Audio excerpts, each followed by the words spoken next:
నమస్కారం. నా పేరు వసంత లక్ష్మి. మనం పేరి వెంకటేశ్వర శాస్త్రి గారు రాసిన శ్రీకృష్ణ చరితం అనేటువంటి గద్య కావ్యాన్ని చెప్పుకుంటూ ఉన్నాం. ఇంతకు ముందు చెప్పుకున్నటువంటి భాగంలో మహావిష్ణువు కుమారుడిగా దేవకి వసుదేవులకి జన్మించి, నన్ను ఇక్కడ ఉంచుకోవడం గనక మీకు భయంగా ఉన్నట్లయితే నన్ను తీసుకెళ్లి నందవ్రజంలో అక్కడ వదిలిపెట్టేయండి. అక్కడ ఉన్నటువంటి దేవకి యశోదకు పుట్టినటువంటి కూతురుని తీసుకొచ్చి ఇక్కడ ఉంచండి, ద్వారాలన్నీ వాటంతటవే తెరుచుకుంటాయి అని ఇవన్నీ చెప్పి ఆయన వెంటనే ఒక ప్రాకృత శిశువుగా, అంటే సహజంగా లోకంలో ఎలా ఉంటాడో ఒక శిశువు అట్లాగా తన రూపాన్ని మార్చుకున్నాడు. దాని తర్వాత ఏవం భగవతా ప్రచోదితః శౌరిః యదా సూతికా గృహాద్ శిశుం బహిర్నేతుం ఇయేష తదైవ యశోదాయాం వ్రజే యోగమాయాప్యజని. ఏవం ఈ విధంగా భగవతా ప్రచోదితః, భగవత శ్రీ మహావిష్ణువు చేత ప్రచోదితః ప్రేరేపించబడినటువంటి, అంటే ఇలా ఈ పని చెయ్యమని చెప్పబడినటువంటి శౌరిహి, శూరుని యొక్క వంశంలో పుట్టినటువంటి వాడైన వసుదేవుడు. ఆ వసుదేవుడు యదా ఎప్పుడైతే సూతికా గృహాత్, ఆ సూతికా గృహం అంటే ఏమిటి, లేబర్ రూమ్ అని చెప్పుకోవాలి, ఖచ్చితంగా చెప్పుకోవాలంటే ఆ సూతికా గృహము అంటే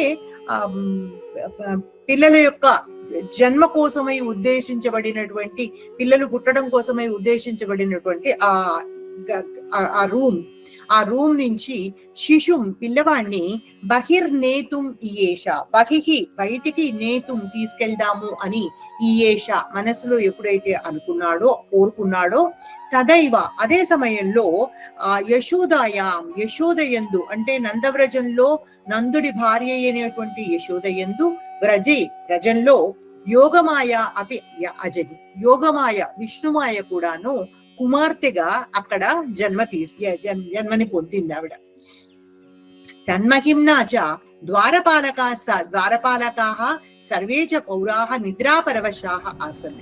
తన్మహిమ్నా ఆ విష్ణుమాయ యొక్క మహిమ వల్ల, గొప్పతనం వల్ల ద్వారపాలకాః, ఇక్కడ ఈ దేవకి వసుదేవులు ఉన్నటువంటి ఈ భవనంలో ఉన్న ద్వారపాలకులు, సర్వేచ పౌరాహ ఇంకా బయటకు వెళితే ఉండేటువంటి పౌరులు ఇంకా అందరూ కూడాను నిద్రా పరవశాహ ఆసన్, పూర్తిగా నిద్రకి వశీభూతులైపోయారు, నిద్రతో పరవశులైపోయారంటే ఎవరికి ఏం చేసినా మెలకువ రానంత దృఢమైన అంత గాఢమైనటువంటి నిద్రలోకి వెళ్ళిపోయారు. ఉత్తానశయం భగవంతమాదాయ సమాగతే వసుదేవే సశృంఖలైః బృహత్కవాటైః బద్ధాని పిహితాని దురత్యయాని ద్వారాణి స్వయమేవ వ్యశీర్యంత.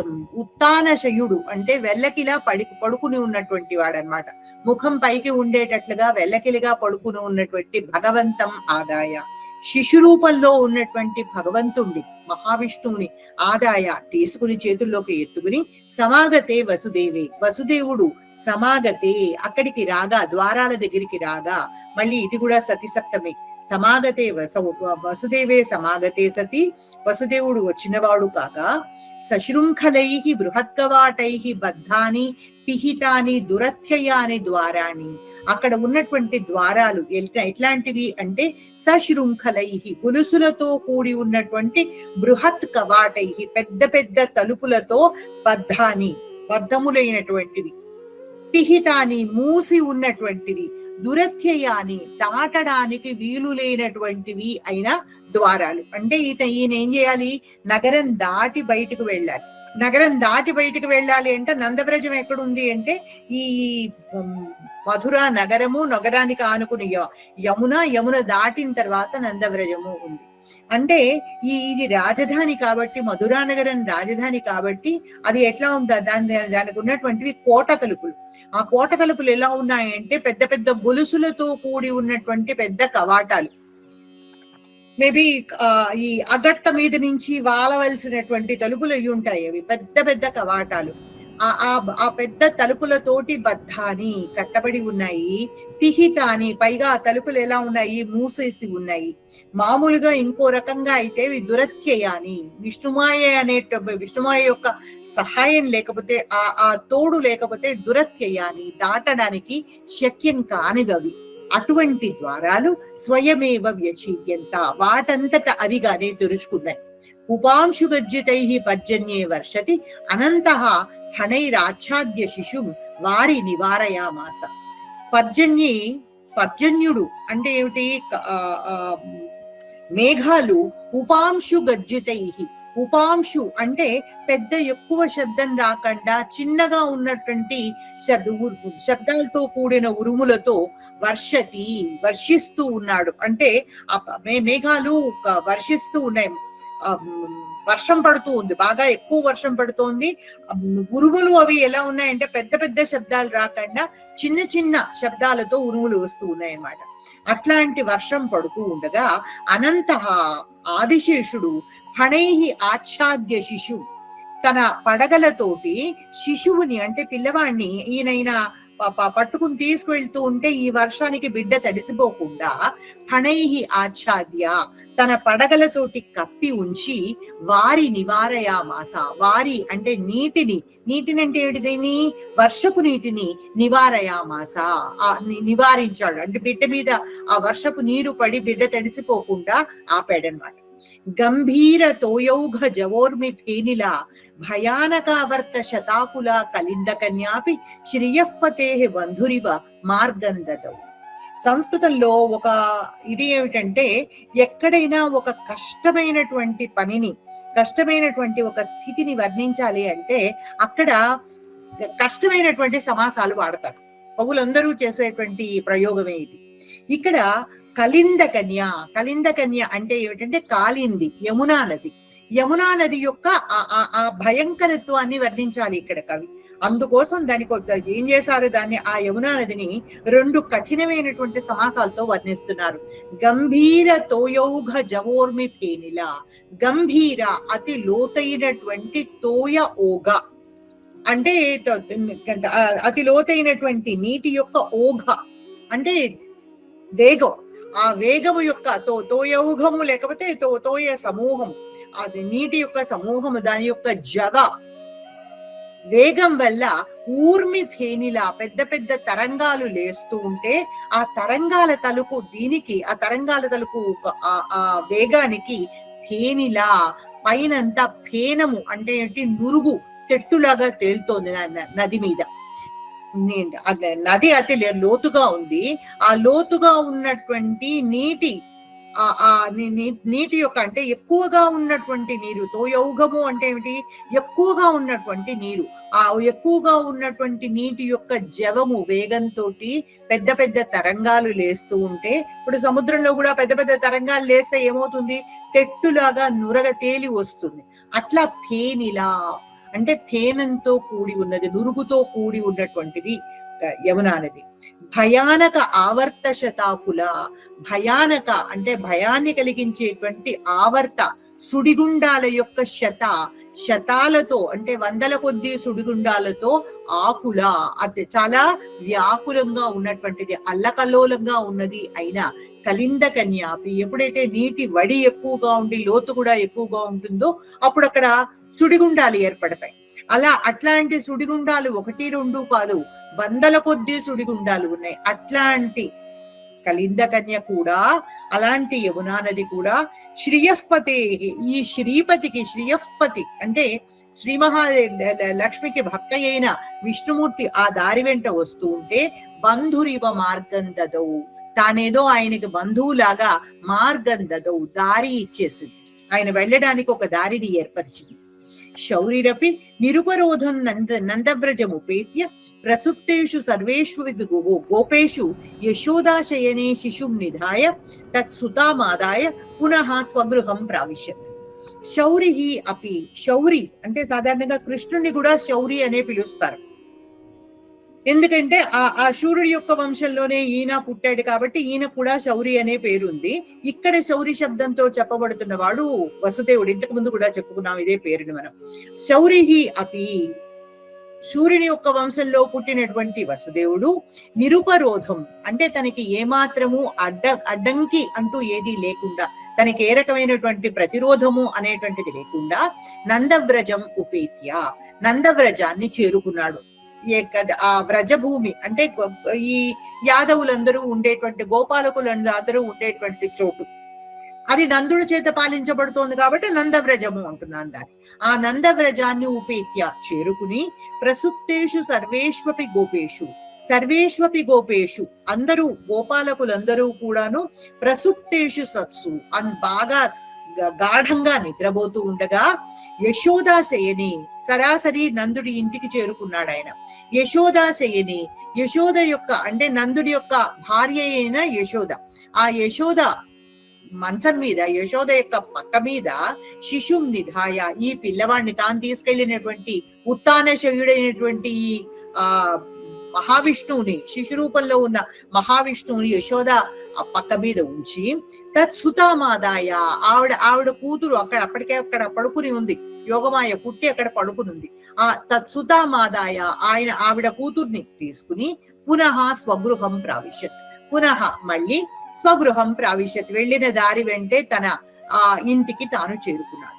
తాంచ దేవక్యాహ శయనే అశాయయత్, తాం ఆ తీసుకొచ్చినటువంటి ఆడపిల్లని దేవక్యాహ శయనే దేవకి పడక మీద అశాయయత్ పడుకోబెట్టాడు. యథాపూర్వం సర్వాణ్యపి ద్వారాణి పిహితాన్యాసన్, సర్వాణ్యపి ద్వారాణి అన్ని ద్వారాలు కూడాను యథాపూర్వం ఇది వరకు ఎట్లా ఉన్నాయో అట్లా, అంటే ఈయన వసుదేవుడు వెళ్ళడానికి పూర్వం ఎట్లయితే గట్టిగా దృఢంగా బంధించి ఉన్నాయో అట్లా అన్ని ద్వారాలు మళ్ళీ మూసుకుపోయినాయి. పిహితాని ఆసన్ అంటే మూసుకుపోయినాయి అన్నమాట. యశోద అపి నందపత్ని జాతం కేవల శిశుం అబుధ్యత ప్రసవ పరిశ్రాంతి నిద్రాపగత స్మృతి సుతః కన్యావేతి పరన్నాబుధ్యత. ఇక్కడ మనకి ఒక సందేహం వస్తుంది. ఈ పసిపిల్లని యశోద పక్కన పడుకోబెట్టుకుని ఉంది కదా, అంటే ఏమిటి? ఈ వసుదేవుడు వెళ్ళడానికి పూర్వమే ఆవిడ కూతురు పుట్టిన కూతుర్ని జాగ్రత్తగా పొత్తిగుడ్డల్లో చుట్టి ఆవిడ పక్కన పడుకోబెట్టి ఉంది కదా, మరి ఆవిడ తనకు కూతురు పుట్టిందా కొడుకు పుట్టిందా చూసుకోలేదా అంటే ఇక్కడ యోగమాయ అనేటువంటిది ఇక్కడ కూడా పనిచేస్తుంది. యశోద అపి నందపత్ని, నందుడి యొక్క పత్ని అయినటువంటి యశోద కూడా జాతం కేవల శిశుం అబుధ్యత, కేవల శిశుం కేవలము ఒక బిడ్డ, ఆడో మగో తెలియదు, కేవలము ఒక బిడ్డ జాతం పుట్టింది అన్న సంగతి అబుధ్యత తెలుసుకుంది అంతవరకే ఆవిడికి తెలిసింది తప్ప ప్రసవ పరిశ్రాంతి నిద్ర అపగత స్మృతి. ప్రసవ పరిశ్రాంతి అంటే ఆ ప్రసవం జరిగే ప్రసవం యొక్క అలసట ఏదైతే ఉంటుందో, పరిశ్రాంతి అంటే ఏమిటంటే బడలిక, అలసట. ఆ అలసట వల్ల శ్రమ వల్ల వచ్చినటువంటి నిద్రతోటి అపగత స్మృతి, తన యొక్క స్మృతి అంటే అంతకు ముందు జరిగినటువంటి విషయాల తాలూకు స్మృతులన్నీ కూడా అపగత పూర్తిగా పోయినాయి అన్నమాట. పోగొట్టబడినటువంటి ఆ స్మృతి కలిగినటువంటిది సుతః కన్యావేతి పరం న అబుధ్యత, అది తనకు పుట్టింది సుతః కొడుక, కన్యావా ఇది ఆడపిల్ల అనేటువంటిది పరం న అబుధ్యత ఎంత మాత్రమో ఆవిడికి తెలియలేదు. తతః సూతికాగృహే బాలధ్వని నిశమ్య సముత్థితాః గృహపాలాః తూర్ణముపసృత్య భోజరాజాయ దేవక్యాః ప్రసూతి వృత్తాంతం నివేదయామాసు. తతః ఇంకా ఇక్కడ ఆ తర్వాత ఏమైంది, నందుడు వసుదేవుడు తీసుకొచ్చి పిల్లని తీసుకొచ్చి దేవకి పక్కన పడుకోబెట్టిన తర్వాత ఈ సూతికాగృహంలో ఈ పిల్లల తాలూకు జన్మ కోసమై ఉద్దేశించబడినటువంటి ఈ సూతికాగృహంలో బాలధ్వని నిశమ్య, ఈ దేవకి పక్కన ఎప్పుడైతే ఈయన పడుకోబెట్టాడో అప్పటిదాకా నిశ్శబ్దంగా ఉంది ఆ యశోద కూతురు కూడాను. ఎప్పుడైతే దేవకి పక్కన పడుకోబెట్టాడో అప్పుడు పెద్దగా ఏడవడం మొదలుపెట్టింది. ఆ బాలధ్వని నిశమ్య, ఆ పసిబిడ్డ తాలూకు రోదన ధ్వనిని, ఏడుస్తూ ఉన్నటువంటి ధ్వనిని నిశమ్య విని సముత్థితాః గృహపాలాః, అప్పటిదాకా గృహపాలురు అంటే ఎవరు, వీళ్ళున్నటువంటి ఆ మహాభవనం ఏదైతే ఉందో ఆ మహాభవనాన్ని కాపలా కాస్తూ ఉన్నటువంటి భటులు వీళ్ళందరూ కూడా సముత్థితాః ఒక్క మాటుగా ఉలిక్కిపడి లేచారు. లేచి తూర్ణం ఉపసృత్య వెంటనే ఆ పసిబిడ్డ ఏడుపు వినగానే దేవకికి ఆడపిల్ల పుట్టిందో మగ పిల్లవాడు పుట్టాడో వాళ్ళకి తెలియదు. ప్రసవం అయింది అంతవరకు తెలిసింది. ప్రసవం కాగానే వాళ్ళు వెళ్ళి రిపోర్ట్ చేయాలి కంసుడికి. దాంతో తూర్ణం ఉపసృత్య, వెంటనే తూర్ణం అంటే శీఘ్రంగా, తొందరగా, ఉపసృత్య ఆయన్ని సమీపించి భోజరాజాయ, భోజరాజుకి అంటే ఈ కంసుడికి, భోజవంశంలో పుట్టినటువంటి కంసుడికి దేవక్యాహ ప్రసూతి వృత్తాంతం నివేదయామాసు. దేవకి యొక్క ప్రసూతి వృత్తాంతాన్ని అంటే ఆవిడ ప్రసవించింది, కన్నది అనేటువంటి సంగతిని నివేదయామాసు తెలియజేశారు. సోపి తల్పాత్తూర్ణం సముత్థాయ అతి విహ్వలః ముక్త మూర్ధజః పదే పదే ప్రస్ఖలన్ సూతికా గృహం ప్రావిశత్. సోపి ఈ కంసుడు కూడాను తల్పాత్తూర్ణం సముత్థాయ తన పక్క మీద నుంచి, తల్పాత్ తన పక్క మీద నుంచి, తూర్ణం సముత్థాయ ఒక్క మాటుగా లేచాడు, ఒక్కసారిగా తొందరపాటుతో లేచాడు. అతి విహ్వలః కంగారు పడ్డాడు, అంటే తనని చంపేవాడు పుట్టేశాడు. ఆ మాటకి ఆయనకి చాలా కంగారు వచ్చిందనమాట. మనం ఇంగ్లీష్ లో పానిక్ స్ట్రికెన్ అంటాం కదా, అదిగో అట్లాంటి పదవి ఇది. అతి విహ్వలః ముక్త మూర్ధజః తన ఆ జుట్టు అంతాను, అంటే పడుకునేటువంటి టైంలో ముడి వేసుకోవడం అది కుదరదు కాబట్టి జుట్టు ఓపెన్ గా వదిలేస్తారు. వదిలేసి నిద్ర లేవంగానే ఏం చేయాలి, ఆ జుట్టుని మళ్ళీ కట్టుకోవాలి. కట్టుకోవడమో ముడి వేసుకోవడమో ఏదో చెయ్యాలి. ఆ పనులు ఏమీ చెయ్యలే. నిద్ర లేవంగానే మామూలుగా చేసేటువంటి పనులు ఏవి చెయ్యలే. ముక్త మూర్ధజః ఆ జుట్టుని అట్లాగే వదిలేసుకుని పదే పదే ప్రస్ఖలన్ కంగారుగా వస్తున్నాడు కదా, పదే పదే ప్రతి అడుగుకి ప్రస్ఖలన్ తొట్టుపడుతూ తడబడిపోతూ సూతికాగృహం ప్రావిశత్ ఈ సూతికాగృహానికి వచ్చి చేరాడు, దాన్ని ప్రవేశించాడు. హననోద్యతంచ భ్రాతరమవేక్ష్య దేవకి బాహుభ్యాముపగూహ్య సుతాం హే భ్రాతః స్నుషేయంతవ ఇతః పూర్వం బహవః పుత్రాః హింసితాః స్త్రియమేనాం హంతున్నార్హసి అహం తవ అవరజా దీనా మహ్యమేనాం చరమజాం దాతుమర్హసి ఇది అతికృపణం యయాచి. హననోద్యతంచ భ్రాతరం అవేక్ష్య, హనన ఉద్యతం అంటే ఆ బిడ్డని చంపడానికై ఉద్యుక్తుడైనటువంటి భ్రాతరం తన అన్నని అవేక్ష్య చూసి దేవకి బాహుభ్యాం ఉపగుహ్య సుతాం కూతురుని బాహుభ్యాం ఉపగుహ్య రెండు చేతులతోటి కౌగిలించి పట్టుకుని, రెండు చేతులతోటి ఇలా పొదివి పట్టుకుని ఇలా చెప్పింది, హే భ్రాతః ఓ అన్నా, స్నుషా ఇయం తవ, ఇయం ఇది తవ స్నుషా నీకు కోడలు, నీకు అల్లుడు కాదు ఇది. అంటే నిన్ను చంపాల్సినటువంటి వాడు మగపిల్లవాడు పుట్టాలి, కానీ మగపిల్లవాడు కాదు ఇది. ఇయం స్నుషా తవ నీకు ఇది అల్లుడు కాదు, కోడలు.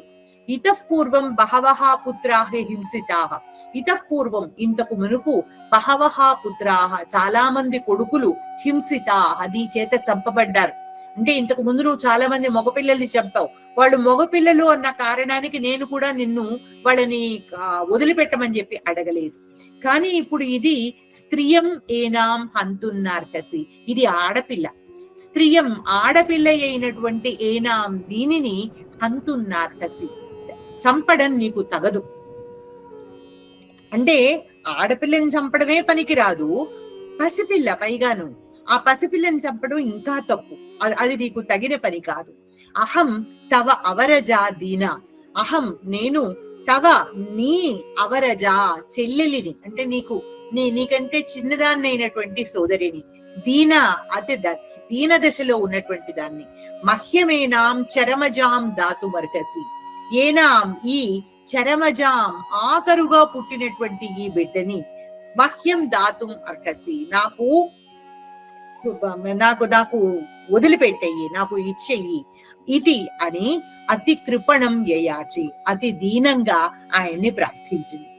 ఏవం అతి దీనం యాచితోపి సఖలః దేవక్యాః హస్తాదాకృష్య తాం సుతాం చరణయోర్గృహీత్వా శిలాపృష్ఠే దృఢం అక్షిపత్. ఏవం ఈ విధంగా అతి దీనం యాచితః అపి అతి దీనంగా ప్రార్థించబడిన వాడైనప్పటికీ కూడా సహా కలహ ఆ దుష్టుడు, కలహ అంటే ఏంటంటే చాలా చెడ్డవాడు, ఆ చెడ్డవాడైనటువంటి ఆ కంసుడు దేవక్యాః హస్తాత్ ఆకృష్య తాం సుతాం ఆ ఆడపిల్లని, ఆ పసిబిడ్డని దేవక్యాః హస్తాత్ ఆకృష్య దేవకి చేతుల్లోంచి లాగేసుకుని చరణయోర్ గృహీత్వ, ఇంతకు ముందు ఇతర పిల్లల్ని చేసినట్టుగానే కాళ్ళని పట్టుకుని శిలాపృష్ఠే దృఢం అక్షిపత్, అక్కడ ఉన్నటువంటి ఒక పెద్ద బండరాయి మీద శిలాపృష్ఠే అంటే ఒక శిల తాలూకు పృష్ఠం మీద, అంటే అంద సర్ఫేస్ ఆఫ్ ద రాక్ అని చెప్తాం కదా, అలా ఒక రాక్ సర్ఫేస్ మీద దృఢం అక్షిపత్, బలంగా విసిరాడు.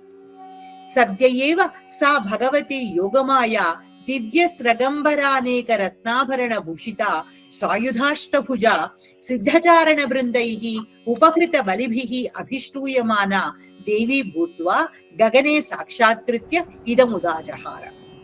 ఇంతవరకు చెప్పుకుందాం ముందర. సద్య ఏవా, వెంటనే ఈయన కిందకి విసిరినటువంటి ఆడపిల్ల నేలకి తగలకుండా ఒక్కసారిగా ఆకాశంలోకి ఎగిరింది. ఆకాశంలోకి దూసుకు వెళ్ళి సా భగవతి యోగమాయ, ఆ భగవతి అయిన యోగమాయ దివ్యస్రక్ అంబర అనేక రత్నాభరణ భూషిత, దివ్యస్రక్ అంటే దివ్యమాలలు, అనేక అంబర దివ్యమైనటువంటి వస్త్రాలు, అనేక రత్నాభరణాలు, అనేకములైనటువంటి రత్నాభరణాలు, మెరిసిపోతూ ఉన్నటువంటి ఆభరణాలు, వీటన్నింటితోటి భూషితురాలై సాయుధ అష్టభుజ, సాయుధ ఆయుధాలతో కూడినటువంటి అష్టభుజ 8 భుజాలు కలిగినటువంటిది, 8 చేతులలో 8 రకాలైనటువంటి ఆయుధాలని పట్టుకుని ఉన్నటువంటిది. అంటే మామూలుగా దేవి రూపం అయితే ఒక అభయవరద హస్తాలు కూడా ఉండాలి, కానీ ఈవిడ అలా కాదు. 8 చేతులు ఉన్నాయి, 8 చేతులు ఆయుధ హస్తాలుగానే ఉన్నాయన్నమాట. అట్లా ఉన్నటువంటిది. సిద్ధచారణ బృందై ఉపకృత బలిభిః అభిష్టూయమాన, ఈవిడ ఎప్పుడైతే ఈ దివ్యరత్నాభరణాలతోటి సాయుధాలైనటువంటి అష్టభుజాలతోటి ఆకాశంలో సాక్షాత్కరించిందో, సిద్ధచారణ బృందాలందరూ కూడా ఆవిడికి బలులు అంటే ఏమిటి, మనం దాన్ని చెడ్డర్థంలో తీసుకోకూడదు, ఆవిడికి ఆరగింపని చెప్పి నివేదన అని చెప్పి చెప్పుకుంటాం కదా మనం, అలాగా వాళ్ళందరూ ఆవిడికి ఆరగింపులు నివేదనలు పట్టుకొచ్చి చేయబోతే నివేదనలు పట్టుకొచ్చి సమర్పించి వాళ్ళందరూ ఏం చేస్తున్నారు, అభిష్టూయమాన, వాళ్ళ చేత స్తోత్రం చెయ్యబడుతూ ఉన్నటువంటిది.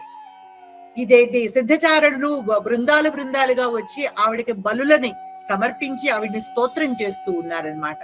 దేవీ భూత్వ, అట్లాంటి దేవిగా అక్కడ సాక్షాత్కరించి, దేవీ భూత్వ గగనే సాక్షాత్కృత్య, ఆకాశంలో పెద్ద రూపంతో, ఇంత ఉన్నటువంటి పసిపిల్ల ఒక పెద్ద దేవీ రూపంతో గగనంలో ఆకాశంలో సాక్షాత్కరించి ఇదముదాజహార, ఈ మాటని ఉదాజహార ఇట్లా చెప్పింది.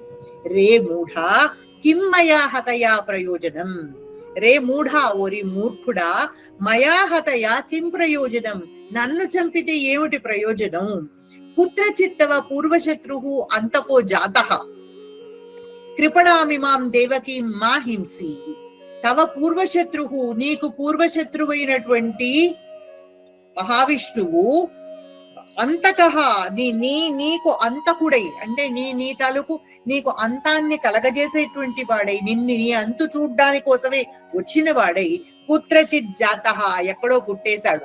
దేవకి ఇంట్లో పుట్టలా, అంటే పుట్టాడు, ఎక్కడున్నాడు, కుత్రచిత్ ఎక్కడో ఉన్నాడు, ఇక్కడ లేడు. కృపణామిమాం దేవకి మా హింసి, పాపం కృపణాం దీనురాలైనటువంటి ఇమాం దేవకి, ఈ దేవకీ దేవిని మా హింసి, ఇంకా హింసించకు అని చెప్పి ఈ మాటతోటి ఆవిడ అంతర్హితురాలైపోయింది, అదృశ్యమైపోయింది. ఇక్కడికి ఆపుదాం. ఓకే అండి, చాలా చాలా ధన్యవాదాలు.